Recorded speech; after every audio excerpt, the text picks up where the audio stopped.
Hi, I'm Wendy Spencer. I'm a China 22 who is currently serving in Rongchang, Chongqing.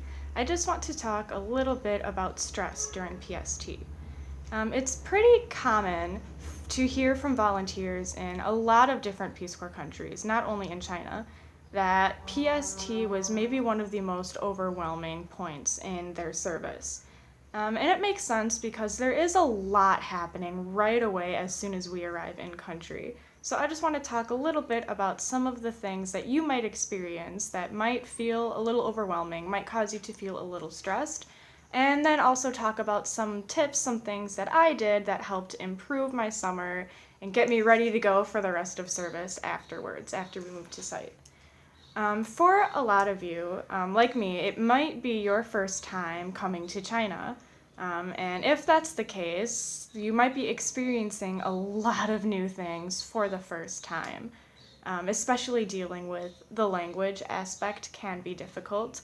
I remember when I first arrived trying to order food in restaurants. There were many times when I would just look at the menu, point at something random. If I recognized maybe the word for beef or something like that, I would just point at that and hope for the best. Usually it turned out pretty well. I'm not a picky eater often, so I would just try something new. I tried to look at it as a new experience. Um, but it can be stressful, especially maybe if you're a vegetarian or you have other dietary needs. Just the simple fact of ordering food can sometimes be a stressful experience. Um, Other things like just kind of seeing different kinds of behaviors from people that you wouldn't expect to have back in the US.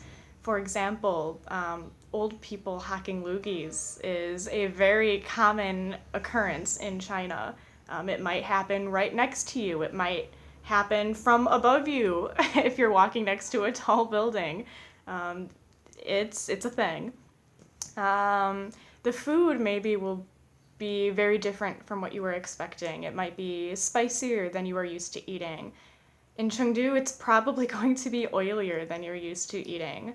So that's just another experience, something else that maybe will add to the feeling of being overwhelmed.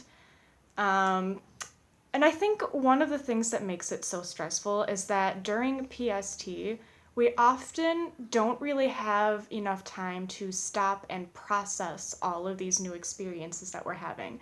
We often just don't have enough time to stop and think about it, to talk about it, to just really understand this new environment that we're in. And that's just due to the grueling schedule that we have during PST. Because there's a lot of information that we need to have in order to make our service as amazing as it possibly can be. But that means a lot of sessions, really, really long days. There's all kinds of things that we have, like the admin sessions, the language training, of course, TEFL training, and then once you get into model school, there's all of the lesson planning that goes into that. And I think it's the fact that there's all of these different things all happening at the same time. That's what can sometimes make PST definitely feel like a lot. Definitely can sometimes be overwhelming. So if you ever reach the point where you are starting to feel overwhelmed or stressed, you are not alone. This is a common experience for volunteers, like I said, in probably every Peace Corps country. But there are a lot of things you can do to alleviate some of that stress and to have fun. Because for me, PST was actually one of the best times. I had a blast during PST. I thought it was a lot of fun, kind of in spite of the heavy schedule, all of the other kinds of things that I was experiencing. I still had fun anyway, and I think you all can too. One of the most important things that you should do is definitely try to find time for yourself. And that might be difficult sometimes, especially after you move in with your host families for the summer, because you're still going to have long days of training. And then you go home, and your host family probably is going to want to spend time with you. They're going to want to know you, to do things with you. They might want to take you out to some different places, which is really awesome and really exciting. And definitely, like, take advantage of your host family. You want They're your people who are going to help you understand Chinese culture right away. Living with a Chinese family is the way to do that. But don't forget that it's okay to tell them that you really need some time to relax, you need some time to sleep, you just need some time to do your language homework or your lesson planning for model school, things like that. Find a way to maybe compromise with them and let them know that you have your own needs as well. So something that I did was I told my host family not to expect me home until dinner time every day. My host family ate dinner a little bit later than I think some of the other families, so I always had maybe an hour or two after the sessions ended every day, and when dinner would be ready. So I told my host family, don't expect me home right after my classes end, because I am going to go do my homework with my friends.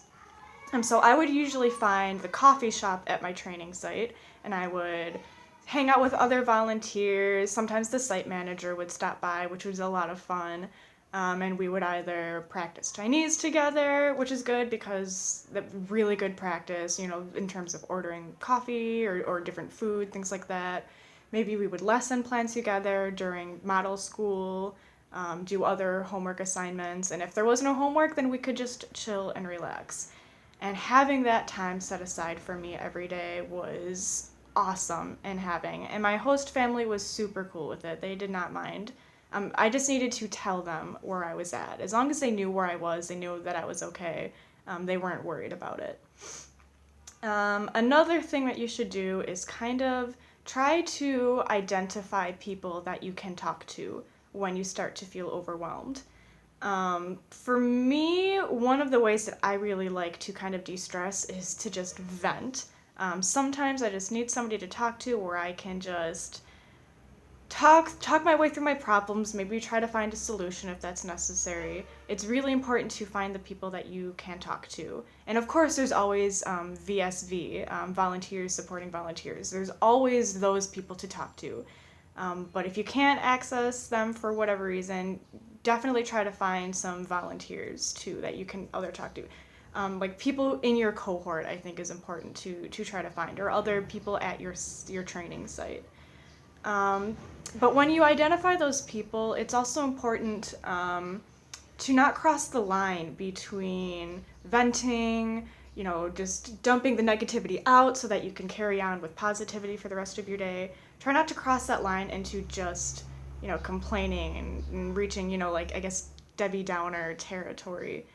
So when you want to kind of talk your way through some of the overwhelming times, maybe try to find somebody who is still feeling positive. Because if you get two people who are kind of in a rut, who are at the overwhelming stage, it can sometimes just turn into a big complaining session, which it's not as productive as it could be.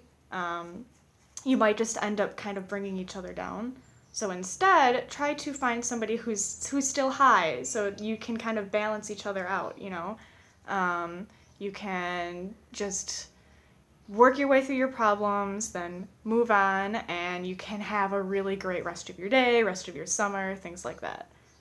So yeah, find time for yourself and find people you can connect with, people you can share positives with, people who you can share negatives with.